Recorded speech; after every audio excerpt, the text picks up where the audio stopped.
Hi everyone, thank you so much once again for watching this video. Now, Olam is doing a rights issue. If you are an existing shareholder, what should you be doing right now?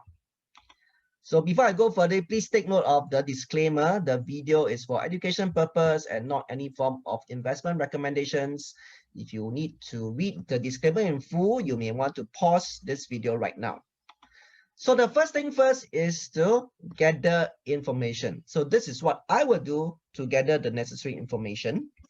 Let me do a demo on the actual website right now. I will go to SGX website, sgx.com. Okay, as you can see here, securities, company information, company announcement. I'll type in Olam. Okay. And you have all the necessary information summarized on this particular web page. If you click here, okay, so this is where you can get all the necessary information. You have the presentation slides, news release, launch announcement, so on and so forth. Okay, so with the source of information settled, okay, so we will need to find out the few main things, or at least personally, I will actually gather these few main information. Number one is the key terms of the offering. So I want to know how much are they raising. So by the way, when a company do rights issue, that means they are raising funds from existing shareholders. They actually want to get money from existing shareholders. And in this case, they are raising 600 over million, as you can see here. And what they do here is this. They're actually going to give shareholders the right to buy 3 more shares for every 20 existing shares. And the shareholders can buy the 3 right shares at a discounted price of $1.25, as you can see here. So of course, basically, if you actually buy into the shares, you are supporting the rights issue, you are contributing to the fundraising exercise. So that's what a rights issue will actually do for the company. So for you to decide, hey, whether should you support this rights issue, okay, for me, the main thing I want to look at is why are they doing this rights issue, or what do they need to use the funds for? So from the slides, this is what I gather: partial repayment of bridge loan, strengthen the company balance sheet, and financial flexibility to capture future growth opportunities. So to me, this is still too vague. What I want is the actual amount of how much is actually used for what. So I actually went to look at the launch document, and this is what I found. So in fact, about 500 over million is to pay off debts, and the remaining 59 million is for working capital purposes. Okay, so to which its own, are you okay with the use of funds? So personally, this is not what I like very much. Also, if let's say, for example, they want to raise funds for a growth project, they want to invest in a new project, they want to expand their business, yeah, that is something I would prefer a lot. If you actually want to raise funds, for pure debt, for working capital purposes, no, this is not my preference about them. Of course, to which is own. I'm just sharing my own personal opinion. So what are some of the actions you can take after knowing all this information? So of course, number one is subscribe for the right shares.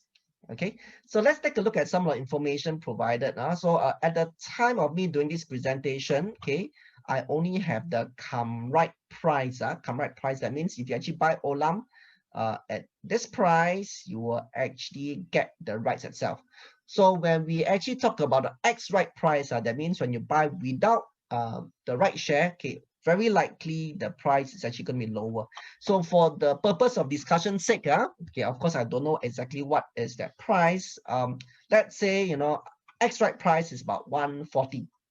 Okay, so if let's say the X right price is 140 and the issue price for the right share is 125, okay, I think it makes sense for you to subscribe, okay, because you are buying 125 and you can sell at 140. Okay, that means you can make a little bit of money there. So that is one thing you can do: subscribe for the right shares. Okay, the next thing you can actually consider is also to subscribe for excess right share. So this is what happened here. So remember, for every 20 shares, you're allotted 3. Okay, you can actually subscribe for more. That means when you actually subscribe, you can say, hey, I actually want 10, 20 or whatever.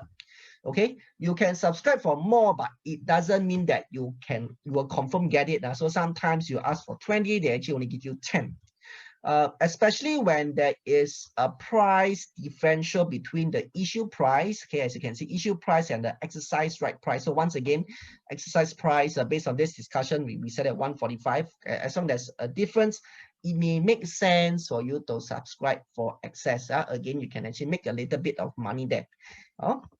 So that is the second thing you can do. You can subscribe for right share. You can subscribe for excess right shares. Okay, the third thing you can do is to sell away your rights. So again, if let's say there is a price differential between the after exercise right price and the issue price, usually the rights itself has some value. So let's say you are not agreeable with this fundraising exercise, you don't want to support, okay? You can sell away the rights, so unless you don't like money, because there's some value. If you don't sell, you do nothing, okay? Basically, you don't get anything back. You can sell, of course, you can actually get some money back. So how you actually sell is you actually go to your trading platform. As you can see here, your trading platform will have a new entry, something like this. So you can actually buy and sell rights through the trading platform. Okay, so please take note, when you actually sell the rights, the transaction cost is there's the same transaction cost involved. It doesn't mean that you sell the rights you got to pay com. Definitely that's not going to happen. Okay, so hopefully I actually give you some guidelines of what are the things you can do for this Olam Rights Issue exercise. And if let's say you are still in doubt, okay, just remember, please don't ignore it. So as per what I mentioned just now, if you ignore it, okay, you do nothing about it, the rights can then expire. So of course the value of the rights will be gone. Okay, so the very least you should do is to sell away your rights. Okay, but then of course remember there's a transaction fee involved. And of course, if you think that, okay, you don't mind supporting the rights issue exercise, okay, you can subscribe for the right shares. Okay, so don't ignore it. If still in doubt, okay, talk to your remisier. So hope this video has been useful to you. So do consider subscribing to my YouTube channel so that we get motivated to do more such videos. With that, do take care and happy investing.